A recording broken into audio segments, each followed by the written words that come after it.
Devil's Den Cave Incident. On August 18th, two 15-year-olds named Tim Smithfield and his twin brother Tom decided to explore a cave. They were excited to explore Devil's Den Cave, something they had been planning for weeks. To get to the cave, they hiked through thick forest. The cave entrance was a big hole in the hillside. Both brothers were excited and not afraid as they went inside. Devil's Den Cave was known for having tight spaces and deep cracks in the rock. As they walked deeper into the cave, their headlamps lit up the darkness. The cave was beautiful in a spooky way. It had smooth stone carved by water over many years. The air got cooler as they went deeper. Then Tim noticed a narrow crack in the rock on the right side. It was only 9 inches wide, barely big enough for a person to squeeze through.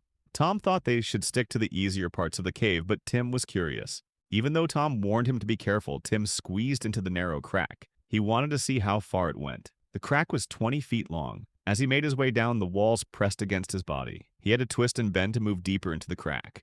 Suddenly, Tim's foot hit a weak piece of rock at the bottom of the crack, and it slipped. His left leg got jammed tightly between two rock faces. His other leg, which was resting on the slippery walls, also slipped. This left him stretched in a painful position, trapped between the rocks. Tim panicked and called out for Tom. His left leg was stuck and his right leg was pulling his lower body down. The pressure on his trapped leg was terrible and pain shot up through his knee and ankle. The walls were too tight for him to move into a better position. Tom heard his brother's cries and rushed to the crack. He looked down from the top, trying to see how to help. The narrow gap made it impossible for him to reach down and pull his brother out. Tom couldn't free him alone. Tom realized this was a serious emergency. He ran out of the cave and sprinted through the forest. By 5:30 in the evening, Tom reached the park's visitor center. Two experienced rangers, Jeremy Bruce and Tim Scott, grabbed their rescue gear and followed Tom back to the cave right away. When they reached the crack where Tim was stuck, they realized he was trapped much deeper than they had expected. The narrow passage made it hard to even see him clearly. His voice echoed faintly up through the rock, and they could hear the pain in it.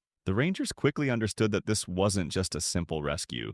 Tim's foot was jammed tightly, and any wrong move could hurt him more or push him deeper into the crack. Ranger Bruce called for backup, asking for special cave rescue teams to help. By 7:50 in the evening, the cave rescue team had arrived. They made a plan together. The only option was to pull him sideways, but they had to do it very carefully. They set up a pulley system and got ready to pull him up. They encouraged Tim to put it under his arms and around his chest. Tim, who was exhausted and in pain, followed their instructions. As the rescuers began to pull, Tim's body slowly started to rise, inch by inch. Every pull brought terrible pain as his leg fought against the rock, but Tim knew this was his only chance. Finally, his trapped foot came loose. The team gave one final pull, and with a grunt, they freed Tim from the rock's grip. It was 8:20 in the evening when Tim was finally pulled from the crack. His legs were bruised and swollen, but amazingly, he didn't have any serious injuries. Church Cave Incident. In 1980, 5 friends from a cave exploring group went to Church Cave in Kings Canyon National Park in California. Their names were Dave Cowan, Paul Graves, Jack Aspina, Bob Pine, and Eric Popoff. They were experienced cave explorers. The 5 friends started their hike early in the morning. They reached Church Cave around 9:30 in the morning. They used ropes to lower themselves into the first part of the cave. They found themselves in a small chamber where the walls seemed to press in close around them. The cave was very quiet. Then something terrible happened. They heard a deep rumbling sound. The ground under their feet began to shake. A 6.0 earthquake had struck. They held onto the walls as everything around them shook. Dust filled the air, rocks fell from above, and the ceiling made creaking sounds like it might collapse. When the shaking finally stopped, there was a scary silence. Their hearts were beating very fast. They were alive, but they knew they were still in danger. The cave could fall down at any moment. The friends knew they had to get out of the cave immediately. They started climbing back toward the entrance, but just 20 minutes later, another earthquake hit. This one was 5.7 on the earthquake scale. The ground shook again, and rocks from above started falling down. Every shake feels stronger. The group kept moving, trying to reach a part of the cave called the torture chamber. This was a steep, narrow passage they had climbed down earlier, but now they had to climb back up. It was slow, careful work. Jack Aspina was leading the climb when the worst thing happened. Another huge earthquake. Another 6.0 struck. The cave shook violently again. Jack lost his grip on the rocks and fell, hitting the stone walls as he slid back down. He got stuck tightly between two big rocks. The rest of the group was also struggling to stay standing as the earthquake shook the cave. Dust and small rocks poured down like a waterfall. Jack was screaming because he was trapped and couldn't move. Below him, the other 4 friends were trying to keep their balance as the cave continued to shake. When the earthquake stopped, they quickly went to help Jack. It took ropes, teamwork, and a lot of effort to pull Jack free from where he was stuck. Jack was hurt and bruised and probably wondering why he had ever entered the cave, but there was no time to rest. They had to keep moving toward the exit. As they got closer to the entrance, the earth kept shaking with more aftershocks. Every time there was another shake, they had to stop moving and hug the cold rock walls, hoping the cave wouldn't collapse on top of them. Every step they took was dangerous. They didn't know if the next earthquake would be their last. Finally, after what felt like a nightmare, they saw daylight. As they exited, the earth gave one last shake, a 5.7 aftershock that sent more rocks tumbling behind them. They had made it out just in time. Red Knolls Cave incident. On December 21st, 1997, 5 friends, Brandon Silverhorn, Christopher Reed, Gus Hansen, John Salazar, and Jeremy Platt, decided to go to a place called the Safford Shafts, also known as Red Knolls. It was full of deep holes in the ground, 40 to 60 feet deep. They arrived around 9 at night with gasoline and a very dangerous idea. They found a narrow crack in the rock. They poured about 4 gallons of gasoline down the crack. Then they lit a rag soaked in gas and threw it into the hole. For a moment, everything was quiet. Then something terrible happened. The ground literally exploded. Fire and rocks shot up into the air like a volcano. The crack became much bigger instantly, turning into a huge hole. The blast was so powerful that it threw 4 of the young men backward. But Brandon Silverhorn wasn't so lucky. Brandon was standing too close to the edge looking down when the explosion happened. He rolled over and fell into the pit, dropping straight down 40 feet into a narrow crack in the rock. The landing was terrible. Brandon's leg hit first and broke with a loud snap. He slid further into the crack, and his body twisted in an unnatural way. Rocks and dirt fell down after him, trapping him in place. Then the worst part happened. A huge piece of rock, 3 feet by 5 feet, slid down and landed on top of everything, burying Brandon like he was in a grave. Brandon was wedged in the crack with his body twisted at a bad angle. His head was pushed sideways against the rock wall. His broken leg was in terrible pain, and the weight of everything was crushing his body, making it hard to breathe. Dust filled the air, making it hard for him to call for help. The other 4 friends were in shock and panic. They shouted Brandon's name, but got no answer. They knew they couldn't rescue him by themselves, so they ran to their car and raced back to town to get help. Rescue workers arrived within an hour. When they saw what had happened, they knew this would be a long and dangerous rescue. The first thing they noticed was the huge rock slab covering Brandon. Hours had passed, and the rescuers weren't sure if Brandon could still be alive. They knew they had to work fast. Brandon's injuries, the cold, and the weight of the debris could kill him if they didn't reach him soon. The first job was to remove the massive rock slab. The rescuers began chipping away at its edges to loosen it. Once they had enough room, they set up a pulley system. It took 6 men pulling with all their strength to lift the slab inch by inch. Finally, with one last big pull, they moved it out of the way. With the slab removed, the digging began. Rescuers carefully worked around Brandon, removing rocks and dirt by hand. Brandon's body was numb with cold, and his broken leg hurt terribly with every small movement. The dust had filled his throat, making it impossible to cry out. Finally, after hours of careful work, the rescuers reached Brandon. They were amazed to find him alive. They put a harness around his body, making sure his broken leg was supported. The rescuers worked slowly, pulling him out